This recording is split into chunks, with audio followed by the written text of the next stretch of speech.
ಚಿತ್ರದುರ್ಗದ ರೇಣುಕಾಸ್ವಾಮಿ ಕೊಲೆ ಪ್ರಕರಣದಲ್ಲಿ ಈಗಾಗಲೇ ಜೈಲಿನಲ್ಲಿರುವಂತಹ ದರ್ಶನ್ ಮನೆ ಊಟಕ್ಕಾಗಿ ಹಪಹಪಿಸ್ತಾ ಇದ್ದಾರೆ. ಬೇಲ್ಗೆ ಅಪ್ಲೈ ಮಾಡದೇ ಇದ್ರೂ ಕೂಡ ಜೈಲು ಊಟಕ್ಕೆ ಅಪ್ಲೈಯನ್ನ ಮಾಡಿದ್ದಾರೆ. ಅದರ ವಿಚಾರಣೆ ಇವತ್ತು ಹೈಕೋರ್ಟ್ನಲ್ಲಿ ಬರುತ್ತೆ. ಮನೆ ಊಟಕ್ಕೆ ಪರಿತಪಿಸ್ತಾ ಇರುವಂತಹ ನಟ ದರ್ಶನ್ ಕೆಲವೇ ಕ್ಷಣಗಳಲ್ಲಿ ಹೈಕೋರ್ಟ್ನಲ್ಲಿ ಇದರ ವಿಚಾರಣೆ ಬರುತ್ತೆ. ಜೈಲಾಧಿಕಾರಿಗಳಿಗೆ ವರದಿ ನೀಡಲು ಹೈಕೋರ್ಟ್ ಈಗಾಗಲೇ ತಿಳಿಸಿತ್ತು. ಇಂದಾದ್ರೂ ಕೂಡ ಮನೆ ಊಟ ಸಿಗುತ್ತಾ ಅಥವಾ ಸಿಗಲ್ವಾ ಅನ್ನುವಂಥದ್ದನ್ನ ನೋಡಬೇಕು.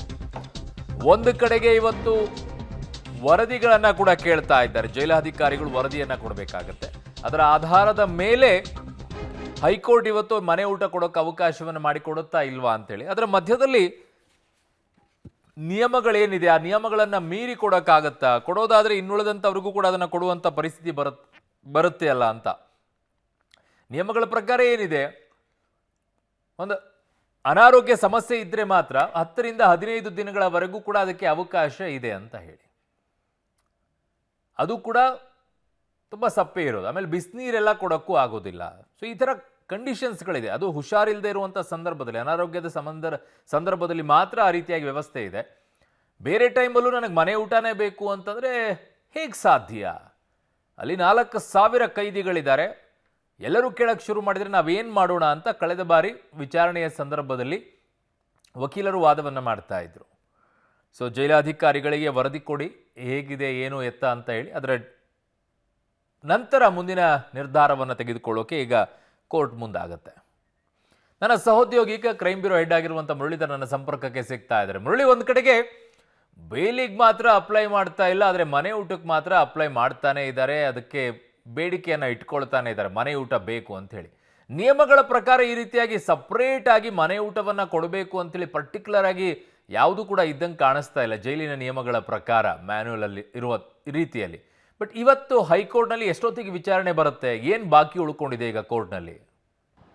ಅರುಣ್, ಏನಂದರೆ ಸರಿಸುಮಾರು 12 ಗಂಟೆಯ ಸಂದರ್ಭದಲ್ಲಿ ಈ ಅರ್ಜಿ ವಿಚಾರಣೆ ಬರುವಂಥ ಸಾಧ್ಯತೆಗಳು ಕೂಡ ಇರುವಂಥದ್ದು. ಯಾಕೆಂದರೆ ಕಳೆದ ಬಾರಿ ವಿಚಾರಣೆಯನ್ನು ಕೈಗೆತ್ಕೊಂಡಂಥ ಹೈಕೋರ್ಟ್ ಒಂದು ಸೂಚನೆಯನ್ನು ಕೊಟ್ಟಿತ್ತು. ಆಗಸ್ಟ್ 10ನೇ ತಾರೀಕಿನ ಒಳಗಾಗಿ ಏನು ದರ್ಶನ್ ಅವರು ಜೈಲಾಧಿಕಾರಿಗಳಿಗೆ ಮಾಡ್ಕೊಂಡಿರೋಂಥ ಮನವಿ ಏನಿತ್ತು, ಆ ಮನವಿಗೆ ರಿಪ್ಲೈಯನ್ನು ಕೊಡಿ. ಅಂದರೆ ಊಟವನ್ನು ಕೊಡಲಿಕ್ಕೆ ಸಾಧ್ಯನಾ ಅಥವಾ ಊಟವನ್ನು ಕೊಡಲಿಕ್ಕೆ ಸಾಧ್ಯ ಇಲ್ವಾ, ಈ ಎರಡರಲ್ಲಿ ಒಂದು ರಿಪ್ಲೈಯನ್ನು ಕೊಡಿ, ಅದಕ್ಕೆ ಒಂದು ತೀರ್ಮಾನವನ್ನು ಇತ್ಯರ್ಥವನ್ನು ಮಾಡಿ ಅಂತೇಳಿ ಕೂಡ ಒಂದು ಸೂಚನೆಯನ್ನು ಕೊಟ್ಟಿತ್ತು. ಆ ಹಿನ್ನೆಲೆಯಲ್ಲಿ ಜೈಲಿನ ಅಧಿಕಾರಿಗಳು ಮತ್ತು ಜೈಲಿನ ಮಹಾನಿರ್ದೇಶಕರು ಕೂಡ ಈಗಾಗಲೇ ರಿಪ್ಲೈನ ಕೂಡ ಕೊಟ್ಟಿದ್ದಾರೆ. ಆ ರಿಪ್ಲೈನ ಕೊಟ್ಟು ದರ್ಶನ್ ಅವರಿಗೆ ಮನೆ ಊಟವನ್ನು ಪ್ರೊವೈಡ್ ಮಾಡಲಿಕ್ಕೆ ಸಾಧ್ಯ ಇಲ್ಲ, ಜೊತೆಗೆ ಅವ್ರಿಗೆ ಯಾವುದೇ ರೀತಿಯ ಅನಾರೋಗ್ಯದ ಸಮಸ್ಯೆಗಳಿಲ್ಲ, ಆರೋಗ್ಯವಾಗಿಯೇ ಇದ್ದಾರೆ. ಜೊತೆಗೆ ಮನೆ ಊಟವನ್ನು ಕೊಡಲಿಕ್ಕೆ ಮತ್ತು ಇಲ್ಲಿ ಅಪೌಷ್ಟಿಕವಾದ ಆಹಾರವನ್ನು ನೀಡ್ತಾ ಇಲ್ಲ, ಇಲ್ಲೂ ಕೂಡ ಪೌಷ್ಟಿಕಾಂಶ ಉಳ್ಳಂಥ ಆಹಾರವನ್ನೇ ನೀಡ್ತಾ ಇದ್ದೀವಿ. ಆಹಾರದಲ್ಲಿ ಯಾವುದೇ ರೀತಿಯ ವ್ಯತಿರಿಕ್ತವಾದ ಬದಲಾವಣೆಗಳು ಮತ್ತು ಆಹಾರದಿಂದ ದೇಹದ ಮೇಲೆ ಆಗಲಿ ಯಾವುದೇ ರೀತಿಯ ವ್ಯತಿರಿಕ್ತ ಪರಿಣಾಮಗಳು ಕೂಡ ಬೀರಿಲ್ಲ ಅನ್ನೋದ್ರ ಬಗ್ಗೆ ಈಗಾಗಲೇ ಒಂದು ಹೇಳಿಕೆಯನ್ನು ಕೊಟ್ಟು ಅವ್ರಿಗೆ ರಿಪ್ಲೈನು ಕೂಡ ಕೊಟ್ಟಿರುವಂಥದ್ದು. ಮನೆ ಊಟವನ್ನು ಕೊಡಲಿಕ್ಕೂ ಕೂಡ ನಿರಾಕರಣೆಯನ್ನ ಮಾಡಿದ್ದಾರೆ.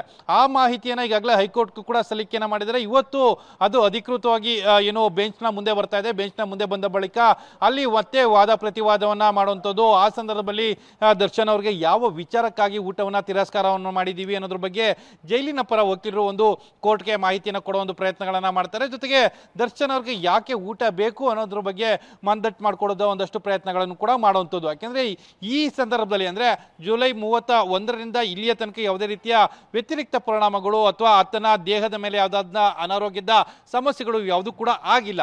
ಆ ಹಿನ್ನೆಲೆಯಲ್ಲಿ ಮತ್ತೆ ಅವರಿಗೆ ಊಟವನ್ನು ಪ್ರೊವೈಡ್ ಮಾಡುವಂಥದ್ದು ಅಥವಾ ಊಟದಿಂದ ಏನಾದರೂ ಸಮಸ್ಯೆಗಳಾಗ್ತವೆ ಅಂತೇಳಿ ಮತ್ತೊಂದು ಅರ್ಜಿಯನ್ನು ಮುಂದೆ ತರುವಂಥದ್ದು, ಈ ರೀತಿಯ ಪ್ರಯತ್ನಗಳು ಯಾವುದು ಕೂಡ ಅವಶ್ಯಕತೆಗಳಿಲ್ಲ. ಇವತ್ತು ಹೈಕೋರ್ಟ್ ಯಾವ ನಿರ್ಧಾರವನ್ನು ತೆಗೆದುಕೊಳ್ಳುತ್ತೆ, ಜೊತೆಗೆ ಅವತ್ತು ಹೈಕೋರ್ಟ್ ಒಂದು ಅರ್ಜಿ ವಿಚಾರಣೆ ಮಾಡೋ ಸಂದರ್ಭದಲ್ಲಿ ಒಂದು ಉಲ್ಲೇಖವನ್ನು ಮಾಡಿತ್ತು. ಹೀಗೆ ಪ್ರತಿಯೊಬ್ಬ ಆರೋಪಿಯೂ ಕೂಡ ಬಂದು ಊಟವನ್ನು ಕೇಳ್ತಾ ಹೋದರೆ ನಮಗೆ ಸಮಸ್ಯೆಗಳಾಗ್ತದೆ, ಜೊತೆಗೆ ಪ್ರತಿಯೊಬ್ಬ ಆರೋಪಿ ಕೂಡ ಇದೇ ರೀತಿಯಲ್ಲಿ ಹೈಕೋರ್ಟ್ನ ಮೊರೆ ಬರ್ತಾರೆ ಅಂತ ಹೇಳಿ ಒಂದು ಮಾಹಿತಿಯನ್ನು ಕೂಡ ಕೊಡ್ತಾ ಇತ್ತು. ಇವತ್ತು ಯಾವ ರೀತಿಯ ನಿರ್ಧಾರವನ್ನು ಕೈಗೊಳ್ಳುತ್ತೆ ಹೈಕೋರ್ಟ್ ಅನ್ನೋದ್ರ ಬಗ್ಗೆ ಕೂಡ ಸಾಕಷ್ಟು ಕುತೂಹಲವನ್ನ ಮೂಡಿಸಿರುವಂಥದ್ದು. ಅರುಣ್, ಇನ್ನೊಂದು ಪ್ರಮುಖವಾದ ಗಮನಿಸಬೇಕಾದಂಥ ಅಂಶ, ಈಗಾಗಲೇ ಪ್ರಕರಣದ ದೋಷಾರೋಪ ಪಟ್ಟಿಯನ್ನು ಹಾಕೋದಕ್ಕೆ ಕಾಲ ಸನ್ನಿಹಿತ ಆಗ್ತಾ ಇದೆ. ಆ ಸಂದರ್ಭದಲ್ಲಿ ಇವರು ಇನ್ನೂ ಕೂಡ ಊಟಕ್ಕಾಗಿ ಪರದಾಡ್ತಾ ಇರುವಂಥದ್ದನ್ನ ನೋಡಿದ್ರೆ ಒಂದು ರೀತಿಯಲ್ಲಿ ಶೋಚನೀಯ ಅಂತೇಳಿ ಅನ್ಬೋದು. ಅರುಣ್. ಓಕೆ ಮುರಳೀಧರ್, ನಿಮ್ಮೆಲ್ಲ ಮಾಹಿತಿಗೆ ಧನ್ಯವಾದಗಳು.